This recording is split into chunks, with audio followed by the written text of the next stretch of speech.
School teachers, parents மற்றும் குழந்தைகளுக்கு என் அன்பான வணக்கம். So dear parents, for you this program I'm going to tell you few important protocols. Like you make a protocol. So how we have to do? I will tell you a simple term. Remember. This is a remember is a mimics, or rather you can say it's an acronyms.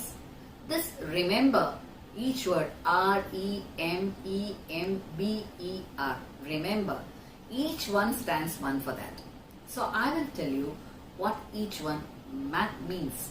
முதல்ல R. R na reassure. Reassureனா அவங்களுக்கு சில விஷயங்களை தெளிவுபடுத்துங்க. முக்கியமா குழந்தைகளுக்கு இருக்கிற ஒரு விஷயம், corona பற்றி உள்ள பல சந்தேகங்கள். நிறைய மீடியால கேட்பாங்க, நிறைய போன்ல செல்போன்ல பார்ப்பாங்க, நிறைய ஃப்ரெண்ட்ஸோட போன்ல பேசுவாங்க. அவங்களுக்கு இதை பற்றி ஒரு தெளிவான விளக்கம் அவங்களோட வயதுக்கு ஏற்ற அளவுல இருக்கணும். Second, empathy. எம்பத்தினா என்ன? ஒருவருக்கு ஒருவர் மனதளவிலையும் தைரியத்திலையும் அவர்களுக்கு உதவியாக இருப்பது, உதவி செய்வது. At the same time, tell them to talk with their elder relatives, to give them a positive note, to talk about good things, make them happier. That is one thing that you can educate them. That is a very important aspect, is empathy, which every parent should tell the children about how they can empathy depending on their level of age and understanding. That is the next one, E. Third, M, mind. Keep your mind calm. Many a times the children will become very angered. Oh, why are you not allowing me to go out to play? I can't see my friends. I can't go to the school. I'm bored. I don't like anything. That is how they do the tantrums, anger tantrums, which is very difficult. Be calm. You have to make your mind calm. So, அடுத்து E. அடுத்து empower. Empowerனா குழந்தைகளுக்கு வந்து இப்போ ஒரு 10-12 வயசு குழந்தைங்க இருக்கா, அவங்களுக்கு வந்து ஒரு நல்ல ஒரு மெச்சூரிட்டி கொடுக்குற மாதிரி சில விஷயங்களை சொல்லுங்க. அவங்களுக்கு போர் அடிக்குதா, நீங்க அழகா ஒரு தேங்க் கார்டு எழுது. உனக்கு எத்தனை டாக்டர்ஸ் ஹெல்ப் பண்ணியிருக்கிறாங்க, எத்தனை ஹெல்த் ஒர்க்கர்ஸ் பண்றாங்க, அவங்களுக்குலாம் ஒரு தேங்க் கார்டு எழுதி அனுப்பு. ஃப்ரண்ட் லைன் ஒர்க்கர்ஸ் எத்தனை பேர், எத்தனை ரோட்ல எத்தனை போலீஸ் கஷ்டப்பட்டு இருக்காங்க, இவங்களுக்குலாம் ஒரு தேங்க் கார்டு அனுப்பு. இன்னைக்கு பாரு, உங்க மாமா வந்து பெரிய டாக்டர், அவர் வந்து ஹாஸ்பிட்டல்ல கொரோனா பேஷண்ட்ஸை பார்த்துட்டு இருக்காரு, அவருக்கு ஒரு தேங்க் கார்டு கொடு. இந்த மாதிரியான விஷயங்களை அவங்களை ஊக்கப்படுத்துவதற்கு சொல்வது empower. Next is you have to manage your emotions. That's very important. So parents, நீங்க உங்களுடைய மன அழுத்தத்துக்காக வெளிப்படுற கோபங்கள், உங்களுக்குள்ள உள்ள டிஸ்கஷன்ஸ், வீட்டில் இருக்கும்போது ஹஸ்பண்ட் ஒரு ஆன்லைன்ல வேலை பார்த்துட்டு இருப்பாரு, அப்ப நீங்க கொடுக்குற சத்தம், குழந்தைங்க போடுற சத்தம், இதனால அவர் ஒரு டிஸ்டர்ப் ஆகி கத்துவாரு. அதுல உங்களுக்குள்ள ஏதாவது சண்டைகள் வரலாம், உங்களுக்குள்ள ஒரு உடல் சோர்வுல வேலைகள்லாம் செய்யணும் என்ற கஷ்டத்துல நீங்க திட்டலாம். இந்த மாதிரியான கோப தாபங்கள்லாம் குழந்தைகள் இதை பார்த்துட்டு இருக்காங்க. ஏன்னா அவங்க வீட்டிலே இருக்கிறாங்க, நீங்களும் வீட்டிலே இருக்கிறீங்க, உங்களுக்குள்ள உள்ள ஆர்குமெண்ட்ஸ், உங்களுக்குள்ள உள்ள சண்டைகள், இதுல வந்து அவங்களுக்கு ஒரு பயம் வந்துடும், அம்மா அப்பாக்கு ஏதோ பிரச்சனையோ. அது ஒவ்வொரு லெவல்ல உள்ள மனம் அழுத்தம் வரும். 3 வயசு குழந்தைக்கு ஏதோ பெரிய பிரச்சனை, அம்மா அப்பா சண்டை போடுறாங்கன்னு நினைச்சு பயந்துரும். அந்த குழந்தை உங்ககிட்ட வரதுக்கு பயப்படும். 5-6 வயசு குழந்தை வந்து அம்மா அப்பாக்கு ஏதோ ஆயிருமோ, என்ன ஆயிருமோ, அவங்க 2 பேரும் பிரிஞ்சிருவாங்க, சண்டை போடுறாங்க அப்படின்றது தெரியும். அவங்களுக்கு என்ன விஷயம் தெரியாது. ஒரு 10-12 வயசு குழந்தைக்கு நீங்க என்ன கண்டென்ட்ல பேசுறீங்கன்றது தெரிஞ்சு அதனால ஏற்படுற பயம், இது ஏன் இப்படி வருது, எதனால வருது அப்படின்ற டிப்ரெஷன், கவலை வந்துடும். ஸோ கண்டிப்பாக குழந்தைகளுக்கு முன்பு உங்களுடைய இமோஷன்ஸை கண்ட்ரோல் பண்ணுங்க. உங்களோட முக்கியமான விஷயங்களா இருந்தா தனிமையில் இருக்கும்போது, குழந்தைங்க இல்லாத தூங்குற நேரத்துல இதை பற்றி நீங்க பெரியவங்க பேசுங்க. ஸோ உங்க இமோஷன்ஸை கண்ட்ரோல் பண்ணி, குழந்தைகள் நம்மளை பாக்குறாங்க, நம்ம அவங்களுக்கு முன்னாடி எப்படி நடந்துக்கணும் அப்படின்ற உணர்வுகள்ல இந்த நேரத்துல ரொம்ப ரொம்ப எக்ஸ்ட்ரா கேர்ஃபுல்லாக இருங்க. ஏன்னா வீட்டிலே இருக்கும்போது இதுவரை குழந்தைங்களுக்கு தெரியாது, உங்களுக்குள்ள சண்டைகள் இருக்கலாம், நீங்க ஸ்கூல் போன பிறகு அவங்க சண்டை நீங்க பேசிக்கலாம், ஆர்கியூ பண்ணிக்கலாம், டிஸ்கஸ் பண்ணிக்கலாம். ஆனா இப்ப அவங்களும் வீட்டுல இருக்கும்போது பல நேரங்கள் அதை உணராமல் நம்ம சில நேரம் எமோஷன்ஸை கண்ட்ரோல் பண்ணலாம், குழந்தைகளை மனதளவுல பாதிக்கும். ஸோ இதை எமோஷனை கண்ட்ரோல் பண்ணுங்க. அடுத்து beware. So REMEMB, beware. So உங்களுடைய இன்ஃபர்மேஷன்ஸ், அதாவது குழந்தைகளுக்கு கொடுக்குற இன்ஃபர்மேஷன்ஸை முறைப்படி கொடுங்க. பல நேரங்களில் தவறான இன்ஃபர்மேஷன்ஸ், மிஸ் இன்ஃபர்மேஷன்ஸ் நிறைய வந்துடும். அதெல்லாம் குழந்தைங்க எடுத்துட்டு அதை மனசுல ரொம்ப பாதிச்சிருப்பாங்க. அப்ப நீங்க அவங்களோட இன்ஃபர்மேஷன்ஸ் கரெக்டான அளவுல கொடுக்கப்படுதான்றதை கண்டிப்பாக பாருங்க. குறிப்பாக இன்னைக்கு எல்லா கையில ஆண்ட்ராய்டு போன் இருக்கு, டிவி இருக்கு, லேப்டாப் இருக்கு, எல்லாமே இருக்கு. ஸோ இதுல குழந்தைகளுக்கு வர்ற இன்ஃபர்மேஷன்ஸ் சரியான அளவுல மட்டும்தான் இருக்கும். Next educate them. Educate the children. So you should educate them the good things about everything, right?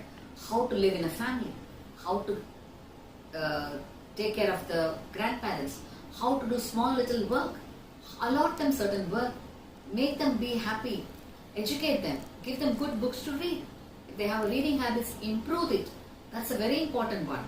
So you have to sit with them, make them understand the importance of reading, listening to good things, knowing about things. Everything you just have to educate them.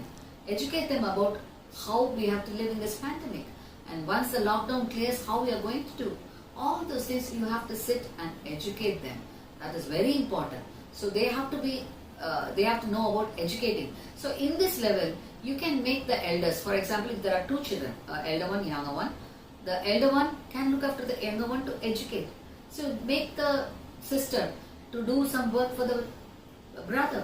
Make them together to supervise things, to help in things, to educate the sister to help the younger one to take care of himself.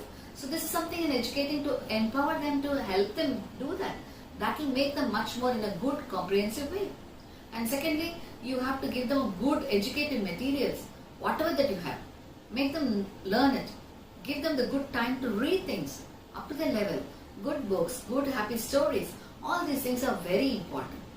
And last, very important is routine. So இதெல்லாம் பண்ணிடுற குழந்தைங்களோட psychological பயத்துக்கு, அவங்களுடைய கவலைகளுக்கு, அவங்களுடைய ஆங்கருக்கு எல்லாம் பண்றோம். ஆனா குழந்தைங்களுக்கு ஒரு ரொட்டீன் வேணும். ரொட்டீன் இப்ப எல்லாம் நினைச்ச நேரம் எழும்பலாம், நினைச்ச நேரம் சாப்பிடலாம், நினைச்ச நேரம் தூங்கலாம், வேலையே இல்லை, நினைச்ச நேரம் ஆன்லைன் ஸ்கூல்னா கூட ஆன் பண்ணிட்டு தூங்கலாம். இந்த மாதிரி லெவல்ல நிறைய இருக்கு. அப்போ நாம பிள்ளைங்களோட உட்காந்து ஒரு ரொட்டீன் புரோட்டோகால் போடணும். காலை எழும்புற நேரம் என்ன, உங்களோட பிரேக்ஃபாஸ்ட் டைம் என்ன, ஒரு அரை மணி நேரம் நீ ஒரு வேலை செய்யணும், உடற்பயிற்சி செய்யணும், கொஞ்சம் ஓடி ஆடி விளையாடணும். கரெக்டா ஸ்கூல் டைமா அந்த டைம் பிரேக்ஃபாஸ்ட் எடுத்து அந்த ஸ்கூல் டைம்ல நீ உன்னோட கிளாஸ் உட்கார்ந்து படிக்கணும். அதுக்கப்புறம் உன்னோட கேட்ஜெட்ஸ் எல்லாரும் உடனே டிவி, எப்ப பார்த்தாலும் டிவி பார்க்கலாம், எப்ப பார்த்தாலும் கேம் விளையாடலாம் அப்படின்ற லெவல் மாதிரி அதுக்கு ஒரு டைம். இந்த டைம்ல நீ விளையாடணும், இந்த டைம்ல நீ உன்னுடைய டிவி பார்க்கணும், இந்த டைம்ல நீ உன்னோட செல்போன்ல கேம்ஸ் விளையாடலாம் அப்படின்ற ஒரு டைம் அலாட் பண்ணி அதை ஒரு டைம் டேபிளா ரொட்டீன் ஆகணும். ஒரு டைம்ல ஹெல்ப் பண்ற லெவல், இன்னைக்கு ஒரு 5 வயசு குழந்தைய ஒரு ரூமை நீட் பண்றது எப்படி அப்படின்றத சொல்லி கொடுத்து அந்த டைம்ல அதை செய்யணும் அப்படின்ற ஒரு திட்டம் கொடுங்க. ஒவ்வொரு ஸ்டேஜான குழந்தைகளுக்கு உங்க ஹவுஸ் ஹோல்ட் ஒர்க்ல ஒரு இம்ப்ரூவ்மெண்ட், ஒரு இன்வால்வ்மெண்ட் கொடுங்க. அப்ப அந்த பிள்ளைங்களுக்கு அது ஒரு இன்ட்ரெஸ்டிங்கா இருக்கும். ஒரு நாள் எல்லாரும் சேர்ந்து நம்ம குக் பண்ணலாம், ஒரு டைம் எல்லாம் டைனிங் டைம் எல்லாரும் ஒன்னா உட்காந்து சாப்பிடலாம், எல்லாருக்கும் ஒரு கேம் விளையாடலாம், எல்லாரும் சேர்ந்து சில விஷயங்களை கலந்து பேசலாம், எல்லாரும் சேர்ந்து ஒரு சின்ன சின்ன விஷயங்கள். இந்த மாதிரியான ஒவ்வொரு புரோட்டோகால், ஒரு டைம் டேபிள், இது ஒரு எஃபர்ட் எடுங்க. அந்த ரொட்டீன் ஒரு நாள் காலை எழுதுனதுல இருந்து சாயந்தரம் வரைக்கும் ஒரு ரொட்டீன் சில விஷயங்கள் நடக்கணும். இந்த ரொட்டீன் டைம் படி நம்ம ஸ்டிக் ஆன் பண்ணணும். இது நீங்க ஸ்கூல் டைம் அந்த டைம் படிப்போம், விளையாடுற டைம் அந்த டைம்ல விளையாடணும். அந்த இந்த மாதிரியான ரொட்டீன் அவர்களுக்கு கொடுக்கும் பொழுது குழந்தைகளுக்கு கரெக்ட் அந்த டைம்ல எழும்பணும். அந்த டைம்ல நீங்க ரொட்டீன் ஆக்குங்க.